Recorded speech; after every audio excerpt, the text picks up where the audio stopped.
Welcome to Real Coaching Radio, the podcast for coaches by coaches. We are here to teach you how to get the most out of your clients and yourself. This is where beauty meets the beast, brains meet brawn, and science meets, well, bro science. Welcome to Real Coaching Radio.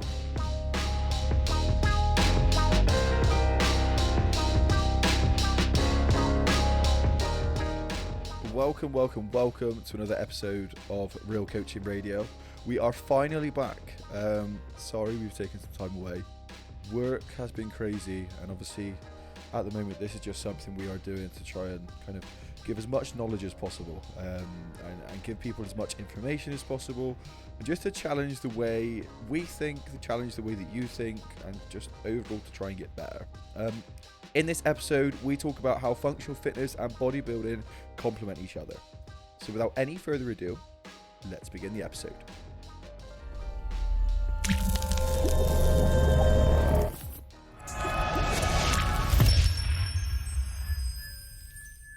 Welcome back. I don't even know how long it's been. This is going to be rusty. I actually don't know how long it's been either. What are we? November. We definitely didn't do anything in October. I don't even know if we did anything in September. I don't think we did anything in September. So August. That would have been the last time we podcasted. Yeah, it has been a long time, but it's just been mega busy, innit? I think that's the thing, is just trying to fit everything in. Yeah. Amongst each other. And trying to do it at the gym became almost an impossible task. It was an impossible task. It was just, I think the thing is like, I don't know if you're like this. The slightest inconvenience to me with something like that, I'm like, if it's already something that I'm pushed for time to do. Yeah. And then you almost give me an excuse to not do it, and I'll take it. Yeah, 100%. Yeah. I think the thing is as well, is like when you're concentrating on so many other things, it's difficult to fit this type of stuff in. Yeah. So today's episode. Yep. Do you want to introduce us to what we're talking about today? So, we're gonna discuss how bodybuilding and functional fitness complement each other. Obviously, your style of training is more towards bodybuilding. Yeah. It's something I used to do, but probably, I don't know, probably nearly 10 years ago, I reckon, since maybe not that long. When did you switch then to functional fitness training and stuff like that? Properly? Realistically, well, that's difficult to say actually, because in my early years of training, I used to train just to be a good runner. Right. So, and a good footballer. But more so, I wasn't actually a good footballer. I was just really fit on the pitch. So, could catch everybody, could tackle everybody. You give me the ball and I'll shit, but I could get the ball off other people and give it to someone else. But yeah, so I guess it kind of went from a point where I was training to be fit for a sport, and then my knees, I used to get really bad knees, and that was from like probably too much running really, and football. So then I stopped doing all of that and just started training for like essentially what was bodybuilding, but not really any intention of being a bodybuilder, just trained in that sort of style. And then came back to like a bit more fitnessy stuff, I guess. But so hard to say really. It's always kind of been there. And even now, like, I still, like, I bench, I squat, I deadlift, like, and I think this is probably some of the stuff that we'll talk about in the podcast. So I still do like quote unquote bodybuilding stuff. Well, I think that's kind of where we want to start this. Is the misconceptions around like bodybuilding style of training. Yeah. Try and bring it down a little bit. The whole thing. Yeah. There we go. That should feel less claustrophobic. Yeah, it does a little bit. I can actually see. Yeah, that's the kind of the benefit. I think the misconceptions around when people say functional fitness, if you say functional fitness to someone, like just kind of Joe Blogs off the street, what do they normally turn around and say to you? Well, they just think CrossFit, don't they? Right. And the biggest, not the biggest problem I have with CrossFit at all. The biggest problem I have with people's perception of CrossFit. There's a few problems with CrossFit. Well, yeah. I mean, but there's a few problems with everything, isn't there? There is, especially bodybuilding. Yeah, there's a few problems with all of it. But when I talk to people about CrossFit, or people talk to me about CrossFit, they all they bring up is kind of, stuff that they see at the games, at the CrossFit games. So like high rep gymnastics, of like kipping pull-ups, kipping chest to bar, and most of the time these people are relatively, the people at the games can do them relatively well, but there's times where they're still fatigued and it falls apart a little bit and it looks pretty nasty. 1 rep max clean and jerk, 1 rep max snatch, and again looks pretty nasty, tense sometimes at the CrossFit games. And so all people do is just think this really dangerous, this real high level, your shoulders are going to pop out, you're going to get injured, and they think that's what people do day in, day out in the gym. And there are some people who do that day in, day out in the gym, but they're not going to get very far or last very long. And I always try and have the conversation just like, well, try and look at it a different way. Because if you went to go and watch a rugby match where you got 15 to 20 stone blokes smashing into each other at high speed with high force in compromised positions, it looks pretty dangerous. Yeah. If you were to train to be better at rugby, you're not just going to go and play matches like 5 days a week. Do you know what I mean? Like, you're going to work on the skill of being a better rugby player, related to the position that you play. You're going to probably want to go to the gym and get stronger and get fitter so that then you can express those qualities on the field of play. And CrossFit isn't really any different. The place it's different is where people watch the games and then they go to the gym and just every single training session is essentially a competition. Yeah, they try to replicate like the games and stuff like that. Yeah, the amount of times when we're doing this now, the weekend just gone, there was something called the Rogue Invitational, which had like loads of strongman and stuff as well, but also was a CrossFit competition. And obviously they do certain workouts. I dread to think how many people this week are like just repeating those workouts. Yeah. Do you know what I mean? Like their training plan, if they've got one, goes completely out of the window, and they're just gonna be like, oh, they did this at the weekend, so I'm gonna do it. Yeah, I want to see where I compare to it, and it's like they've probably got to a stage through their training where they're peaking, or at least like half peaking during that event, unless they're kind of aiming for a different event. Yeah. So like someone who's actually gone to that Rogue Invitational has probably set their training up for the past at least 3-6 months to hit that. Do you know what I mean? Yeah, they know they're going to be going, Whereas like you could have been already seriously fatigued and then go and try a workout which is made for elites. Do you know what? It's just... Which I think why is there are a lot of people who, when they potentially do CrossFit, they feel like it does have a shelf life of somewhere between 3 to 5 years, and their body just feels like it's battered a little bit. But it's fun. I think that's the thing. Like it harps on those things where you're like, the group, like it's that when you're in a group of people who are all like dying and you're all like struggling to get through workout, like CrossFit does have one of the best communities around. And I think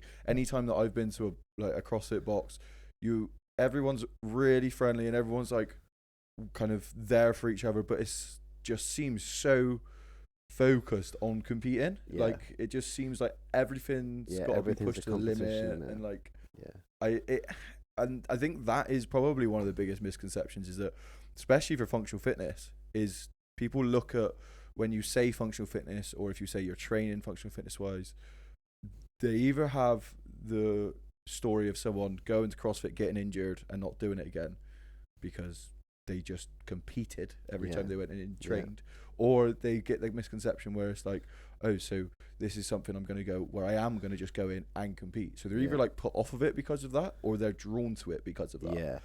Well, there was this whole thing years and years ago now, where it came out and they were talking about Rich Froning, who won the CrossFit Games, I don't know, 4 times maybe. I think Fraser's won it 5. Froning won it 4. I still think Froning's better than Fraser. You're either one or the other, right? Yeah. But so there was this whole thing that came out and just like, oh, Rich Froning doesn't, somebody watched him train and just like, oh, but he doesn't do CrossFit. And it's just like, well, he does. Because he bench presses, doesn't he? So everyone was like, Well, yeah, he bench presses. He was just squatting. Like, he was doing a lot of, I guess, what you would, if you just to look at it, like, you could potentially call it some bodybuilding style training. Just like, well, that's not CrossFit. But, and so that's that's the thing. Like, bodybuilding style of training.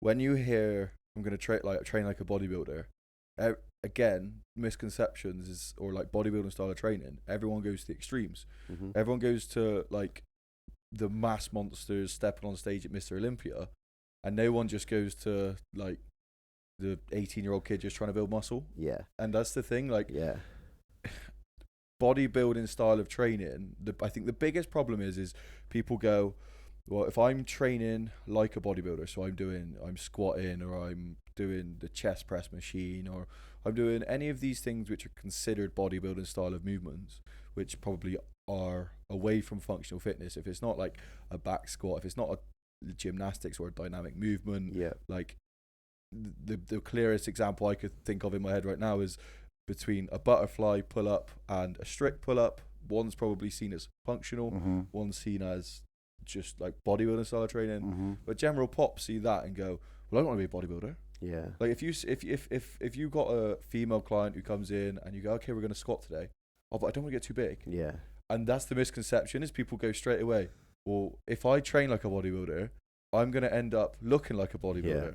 And trust me, if only it was that easy. If only it was that easy. I think that is it, isn't it? People are like, but it's the same with bodybuilding, isn't it? So if you think about the stuff that we just discussed about CrossFit, in terms of, you see what happens at CrossFit in terms of a competition, you try and replicate that in the gym, and try and, your training sessions ultimately become mini competitions.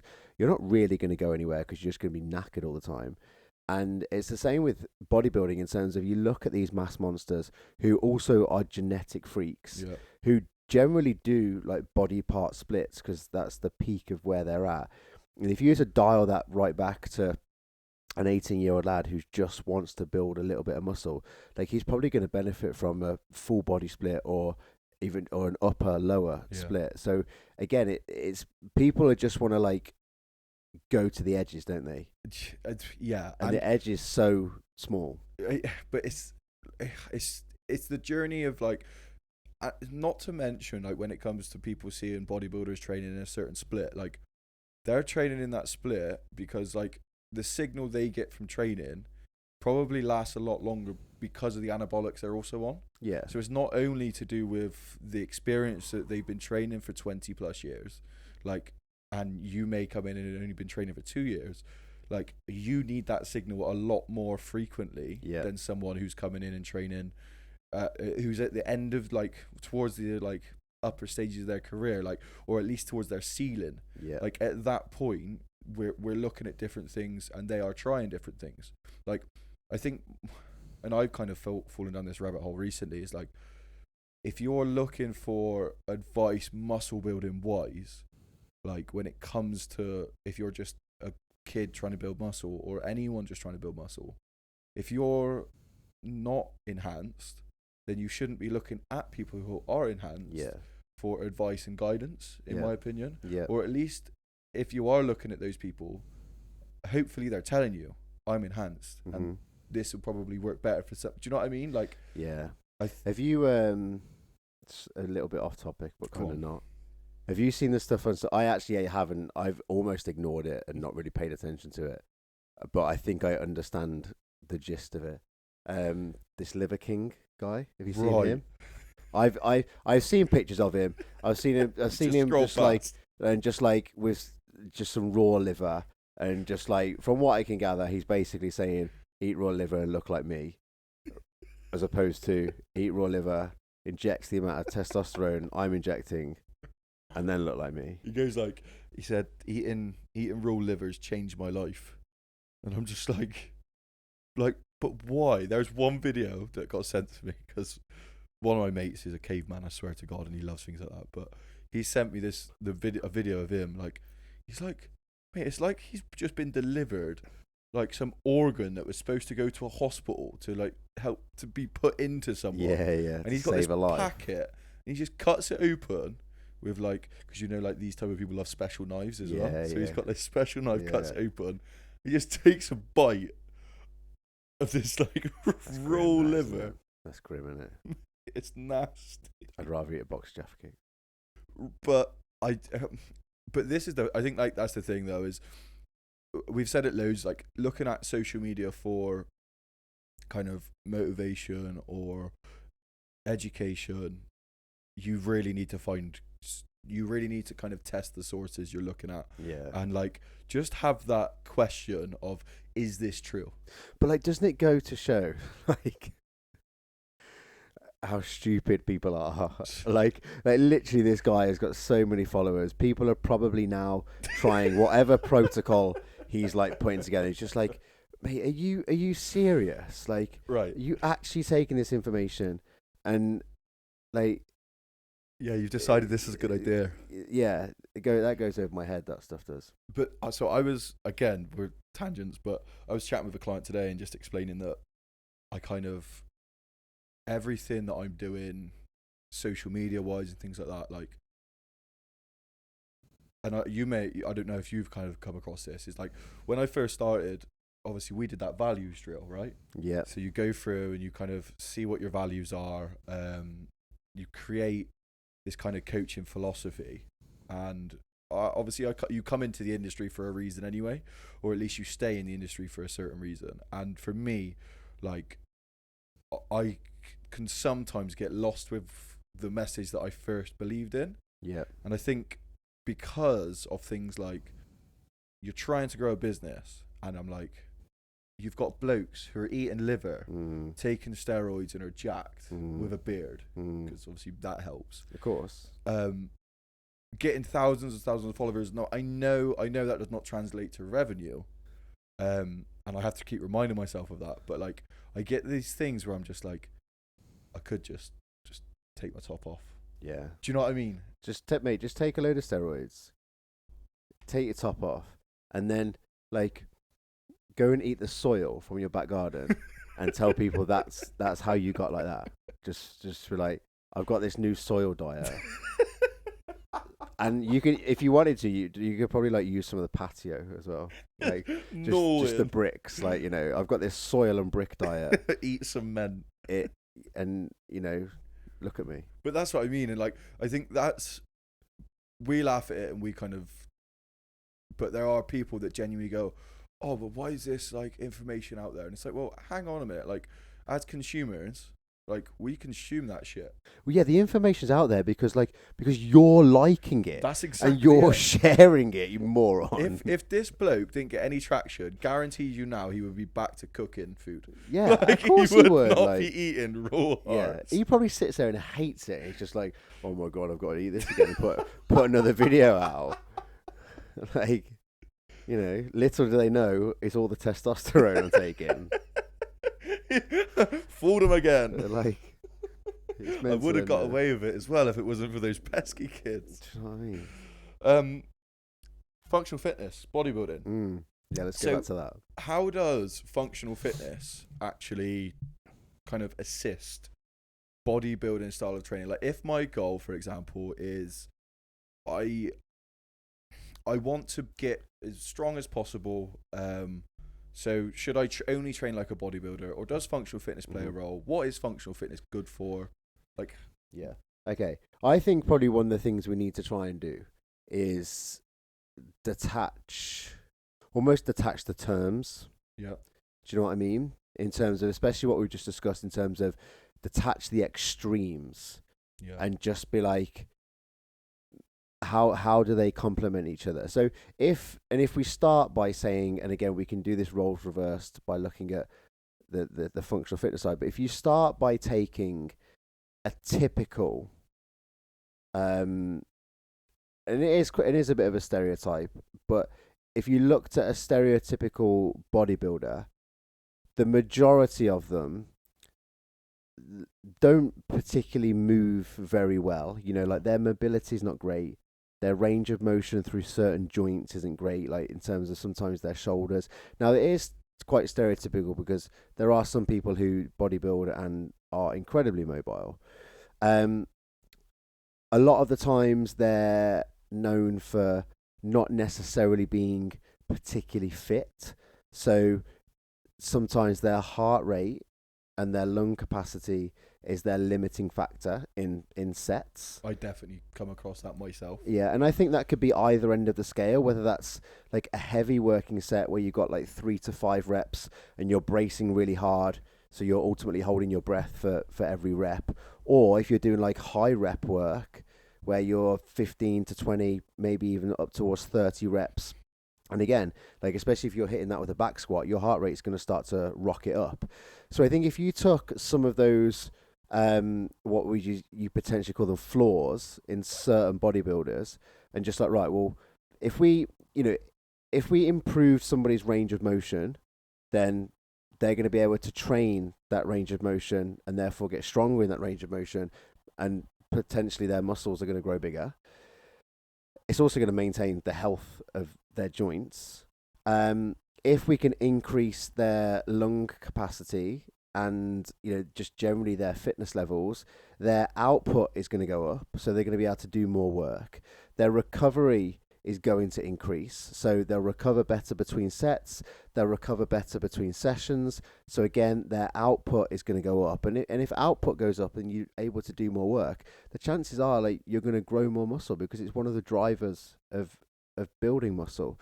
So I think if we say how does functional fitness help bodybuilding, we're not saying how does CrossFit help bodybuilding, because at no point have I just mentioned, oh, well, you need to be doing bar muscle ups and butterfly pull ups to be able to get better at bodybuilding. I'm just saying, like, you probably need to become a little bit more mobile, potentially become a little bit more stable through joints, and potentially become a little bit fitter.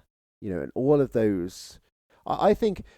If someone was to ask me, like, who do I think is probably like one of the most quote unquote functional type of athletes on the planet, I would probably say it's close to some rugby players.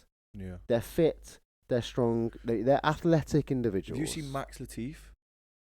Yeah. So he like deadlifts in his living room with blooming jean shorts on. Yeah. Like, he's an animal, but he's a prop. Yeah. He's got abs. Do you know what I mean? Like, and I think maybe if you say, when we say functional fitness, and say let's change the word from bodybuilding, call it muscle building, because bodybuilding and CrossFit's are the extremes. Like, if you're looking to build muscle, doing all those things that Mark's just mentioned will help in that pursuit. Like, I can't stress enough how much range of motion will help, and like improving your like mobility and stability just will. I can't even explain how much like it helps. The crossover is unbelievable. My bench press probably has never felt so stable to when I was doing some overhead squats. Mm-hmm. And overhead squats is probably seen as more of a functional fitness movement compared to a bodybuilding movement. Yeah. But if you're looking to build muscle, like taking your muscles for a full range of motion is going to help. Taking your sets close to failure is going to help.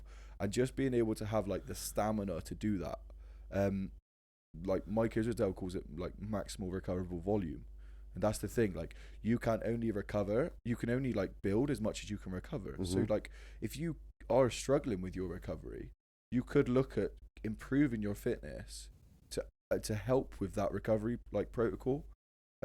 It's something I don't do enough of, and I think like Jordan Peters has started doing like a lot of like hit circuits after his sessions, so he uses battle ropes. I've seen him use a ski erg, I've seen some of his posts on Instagram where he said that he wishes he'd have done it sooner, and B, like his output has significantly increased because his fitness levels have increased. And it's just, I think we get stuck in this rut as like, if you're into training or you've got a goal and you get fed all of this information, like science backs information that like 8 to 12 rep range is where you want to be. Like, if you're doing cardio, that could kind of stop your chances of building muscle because you're not putting all your resources to that.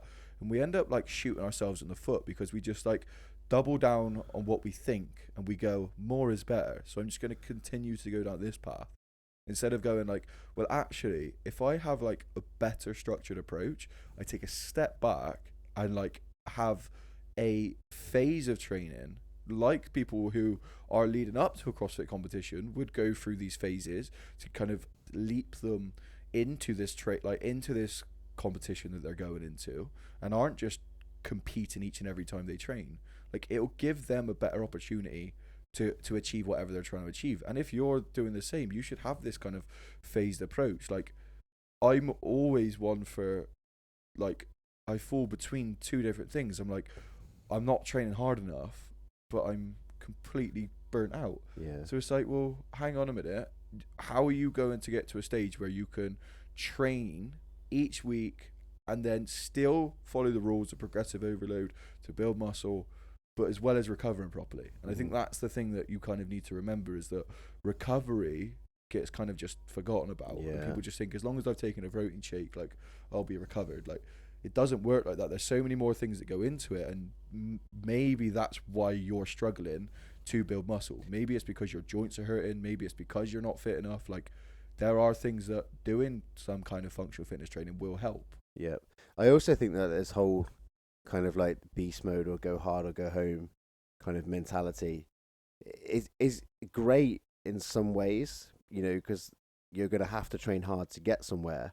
But as you just said, like, if you can't recover from that, then, you know, beast mode is only going to send you backwards. Yeah, legit. And it's just gonna, and that's the thing, you just end up getting into this trap where you're not like adapting, you're just recovering. So you're in this recovery trap where you don't, and like both bodybuilders and people who like train kind of functional fitness, they can both fall into that trap. Yeah, very absolutely. Easily. Yeah, absolutely. Very easily. I think, what do you think, like, that's the one good thing about CrossFit, is that when I first started the gym, there was one squat rack. And like, I was probably one of the only couple of people that used it. Yeah. But like, now I'll go back into that same gym and there's like 3 or 4 squat racks. And like, CrossFit helped put barbells in people's hands, got people back squatting, got people deadlifting and things like that. Yeah. So like, those movements, like, if you are looking at bodybuilders, and you'll see some bodybuilders who won't back squat at all, like, and they'll argue that like, you'll get better muscle building benefits from using a hack squat or a pendulum squat or whatever. Like, I'd still argue that you get so much from training like a back squat, because of the coordination you get, the central nervous system adaptation, like the increased like the help in your mobility as well. Like, if you are deciding to take something like that out because you think, oh, the kind of fatigue rate, like the fatigue to like muscle growth ratio isn't good enough, it's like, I challenge that 100% and say that these functional movements will actually aid your training. And if you don't want to put them in there all the time, they should at least come into your program at some point. Yeah, I completely agree. I think there's huge benefits to like using a barbell to improve things like coordination and, again, like stability around joints. You know, if you're just on a hack squat or you're on a leg press, you're getting external stability from the machine, so you don't need to stabilize anything really. Whereas if you're using a barbell, you know, you've got to stabilize that external load. So again, your ability to internally stabilize yourself is, you know, if you're taught well and you follow a proper program, is going to improve. And I think that's going to have huge benefits to people's lives outside of the gym. Massively. You're not just in the gym, you know? That's where I was thinking about things. It's just like, we get so focused on whatever our goals are that we think, well, we can sacrifice these other things. And I think that's another thing with the extreme, isn't it?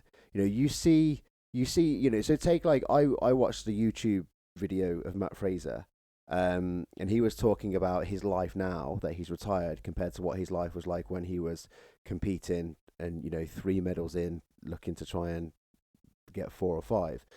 And even down to things like, I don't think they're married. I think they're boyfriend and girlfriend. Like his partner, Sammy, you know, would say to him, and he was in like games training, like he was like 12 weeks away from the games. He was like games prep, like full on in.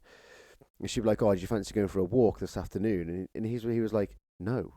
He's like, I need to save my energy because I've got to train again later. Like, and things like bodybuilders, again, like when they're prepping for a show, they will go to these extremes. And I think, if these people, that's their livelihood, that's how they're making money, then fine. Like, kind of live like that. Matt Fraser lived like that for 5 or 6 years, and now he's out of it and his life has completely changed. In the grand scheme of things, it's a very short period of time. But if you're somebody who has a job, has a family, has a relationship, has friends, and has a social life, all of those things I think are equally as important in your overall health and well-being as training is. And I think if training starts to have a negative impact on one or maybe more of those other things, I think you probably need to take a step back and look at the bigger picture and just consider how effective really is your training. Because I know there are times where I've gone through training periods and it's had, and I started to see it have a negative impact on some of my work because I'm tired for work. And that's not a good place to be. That's where I was at in that strength phase. Like, my central nervous system. And that's why you started another one, is it? Come on, man. Personal attacks. Jesus Christ. But it does, though. It literally does. If you focus everything on training, like, you risk versus reward, like, what do you actually get back from it, and what are you training for? Like, because you can still build muscle even if you are only training 2 to 3 days a week. Like, there was a guy, right, who went to the Arnold. There was a guy who, when you were watching the bodybuilding and I went off and wandered around watching the functional fitness stuff, I was chatting to this guy who was on like the calisthenic stage next to the CrossFit area. And I was chatting to him, and he's like, I think he said he was like, he might have been, he's either 40 or 42, like around that age. But anyway, like, so in his 40s, guy was proper jacked, and he's like I train 3 to 4 times a week, and that's it. There you go. I think that's the thing. Like, walk around that Arnold's, right? That was the extremes of the extremes. Like, I felt like I was walking through Instagram in real life. Yeah, right. And that made me go, like, I literally come away from that going, the fitness industry's fucked. It's a bit nuts, isn't it? It's fucked. It is nuts. You've got energy drinks everywhere. You've got like these protein bars like that people are giving out. Like, everything's sweet, everything's sugary, everything's like, it is a bit nuts. To extremes. Yeah. And and everything's for show. And I think, like, if you haven't, and you like, I genuinely would do this. I would genuinely do this, and I think this would open your eyes up a little bit, because it definitely opened my eyes up.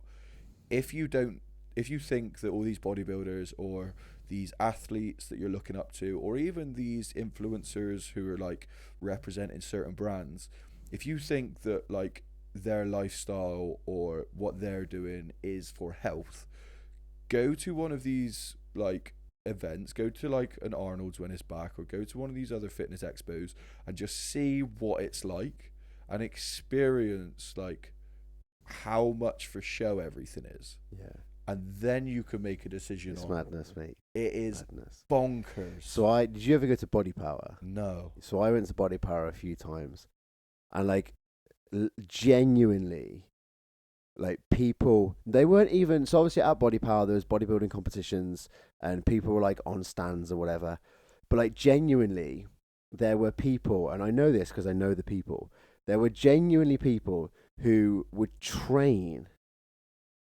and their goal was to be in shape to attend Body Power as a spectator, to buy a ticket and attend, to walk around. And they'd walk around like, and genuinely like, they'd go and get a fake tan and then walk around topless. Like,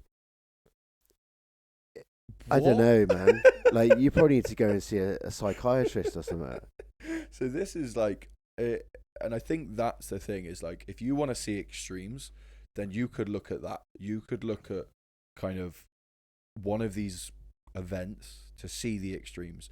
And especially if you're thinking about bodybuilding and functional fitness, like they carry over massively when we're talking about muscle building and functional fitness, because they are pretty much like, they both help each other. Yeah, they massively do. I strongly believe that they do. So functional fitness wise, like, how would classic bodybuilding style of training, how would that help your pursuit in functional fitness? Well, so if you were okay, so let's like push it to a little bit more of the extreme now. So if you were to take some of the more high skilled movements, ring muscle ups, butterfly pull ups, handstand press ups, and toes to bar work, like so most of the time when I'm teaching a butterfly pull up, a chest to bar pull up, a bar muscle up, or a ring muscle up, or even toes to bar.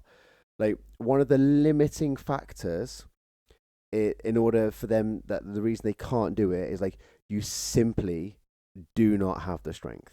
Right. Like your lat strength just is non-existent. Yeah.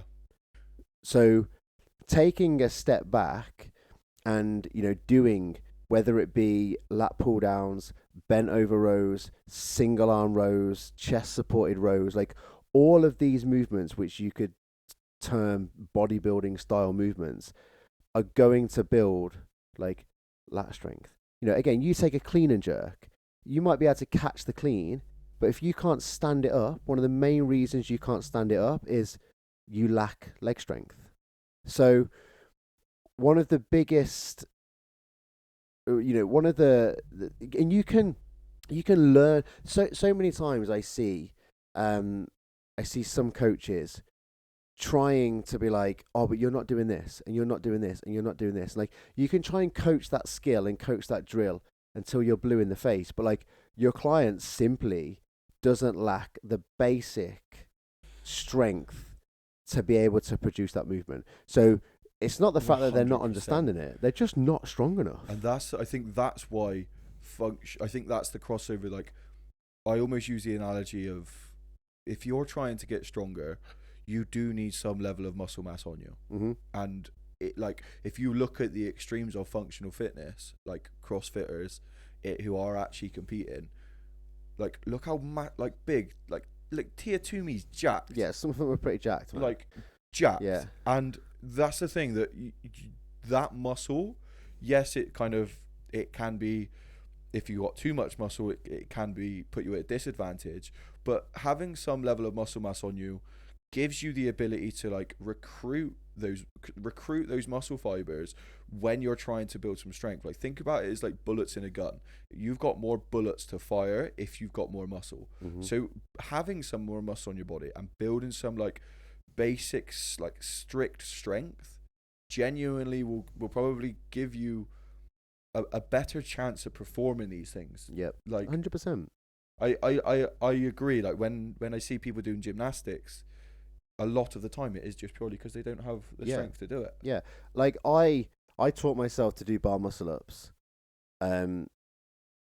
just literally because I had a relatively good level of strength, like pulling strength, and just chuck yourself over the bar. Like, do you know what I mean? Yeah. Like, that's so same as me. The only reason I got my first muscle up was because I was strong enough. You got the strength to do it. Yeah, absolutely. You, so if you've already got the strength to do it, I'm going to say all you then need to do is learn the skill. Like, that's obviously easier said than done. Like, I'm not saying the skill is difficult to learn, but if you don't have the strength, like, trying to learn the skill without having the strength is just like, it's almost pointless. Yeah. Like, I think strength should be the fundamental thing for any pursuit. Absolutely. Like, get strong, get really fit. Like, Yep. you said that before. Like, if you're strong and fit, you can do a lot of things. Yep. And I suppose if let's scrap all the terms. Let's scrap muscle building, bodybuilding, functional fitness,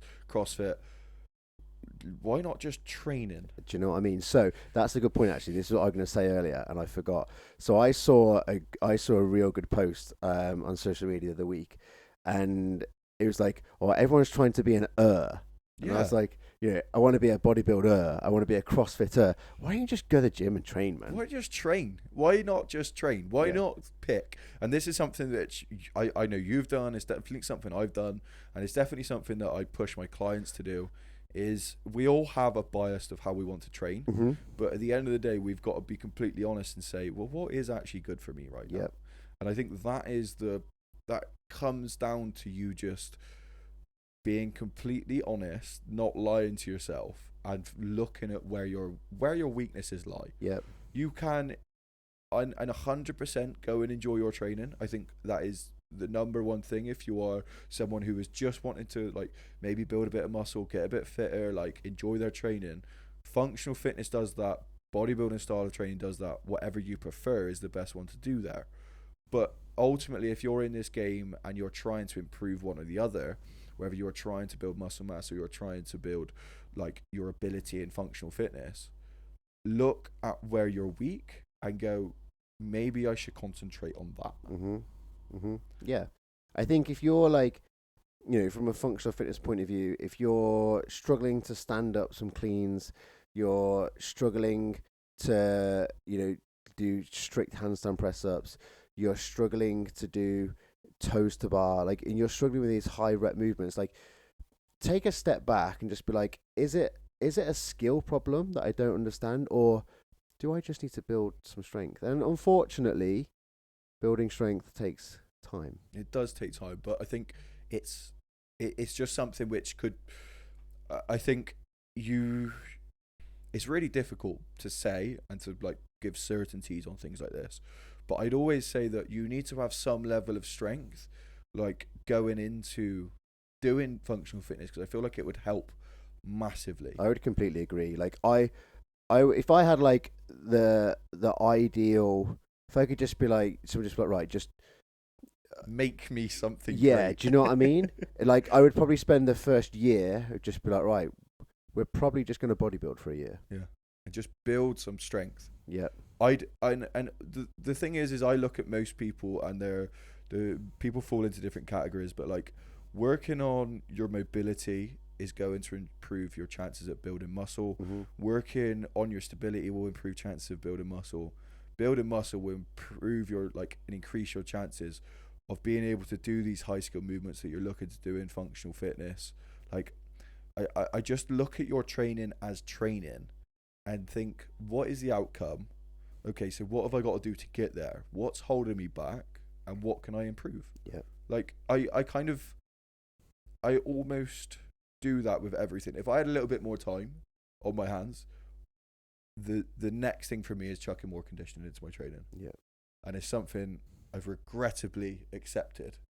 But I do have to chuck more cardio-based work into my training purely so when it comes to in 6-7 weeks time, when I go into a high rep phase, I want to make the most of it. Yeah, absolutely. And I need my lungs to not die before. Yeah. And I think again, like, there's a misconception around like cardio is gonna like ruin your chances of building muscle. I mean, like, if you're training for an Ironman, maybe, but like if you're just gonna go and sit on a bike for 20 minutes 3 times a week, like, if anything, that's going to have a positive impact on your ability to build muscle for reasons we spoke about earlier. You'll recover faster, you'll recover better, you'll be able to do more work, your output will increase, your recovery will increase, your chances of building muscle will increase. Perfect.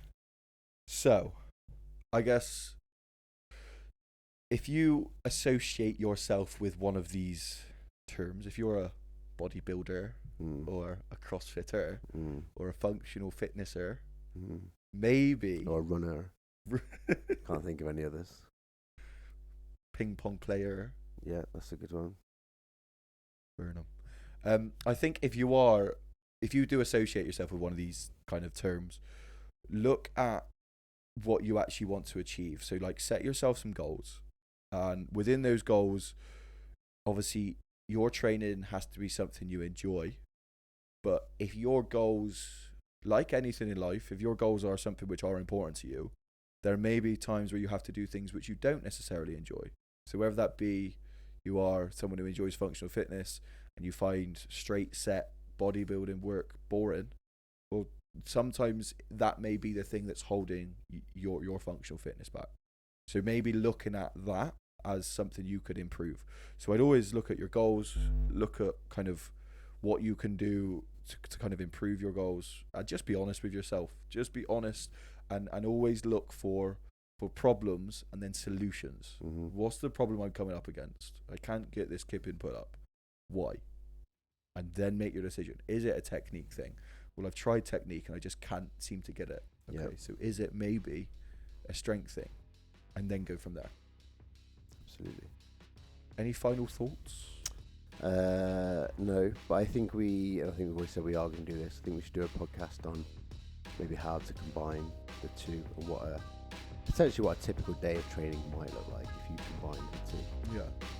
I think maybe give someone on the if we could on the next one maybe try and give someone a good direction. Yeah, like a clear example of how to essentially how to structure your training if you want to do, because there are plenty of people now who to be fair, like, and I fall into that category, like I enjoy functional fitness, I enjoy bodybuilding, and it's just like, well, how do you put the two together? Yeah. And why can't you do both? Yeah. Like you don't have to fall into a camp.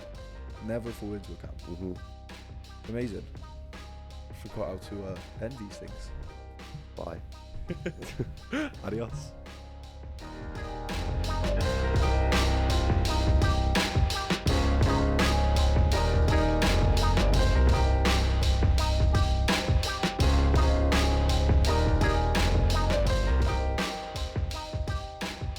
Thank you so much for tuning in. If you want to get in touch or ask any questions, please send an email to info@realcoachingradio.co.uk.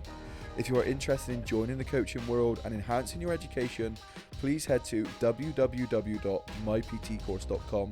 There are level 2, level 3 and level 4 courses that will get you started in your fitness career. If you are looking for any other help with your fitness and nutrition, you can head to www.origin-series.com, or you can head to www.hackthebodyhackthemind.com. Both places, though they are different, it is me and Mark's our online kind of service that we offer, nutritional services that we offer, and one-to-one PT. We also have a gym, so if you're in the Bristol area, you're in the southwest, functional fitness is your vibe, is the thing that you are looking for, or you just want to train, as this episode has quite rightly highlighted, the training is the biggest thing here, then please come down to see us. Origin Athletic. I'm one of the coaches, Mark is one of the owners, and we're creating a really great community, so come down, have a look and see what we're all about. I hope you enjoyed that episode. I just kind of want to thank you all for, if you've tuned back in after we've been away for this long. Are you what we call ride or die? Ride or die, right? You guys are ride or die. If you've listened to me throughout this whole outro, you are definitely ride or die. But ultimately, I just want to just remind you all, look at your training as training. Don't put yourself in a box. Don't just be a runner. Don't just be a bodybuilder. Like, everything helps other things. Yes, if you want to build the most muscle, then probably doing what has been shown to work, i.e. training like conventional bodybuilding style of training, is probably going to get you there quicker than if you were to train functional fitness, and vice versa. But it does not mean that there is no carryover. Both kind of pursuits will help, or will be kind of positively affected by you dabbling and looking at where you're weak, and 9 times out of 10 that'll be in something that you don't want to do. Often looking at what we don't do, that normally is something we don't want to do. So thank you so much once again for tuning in. This has been Real Coaching Radio.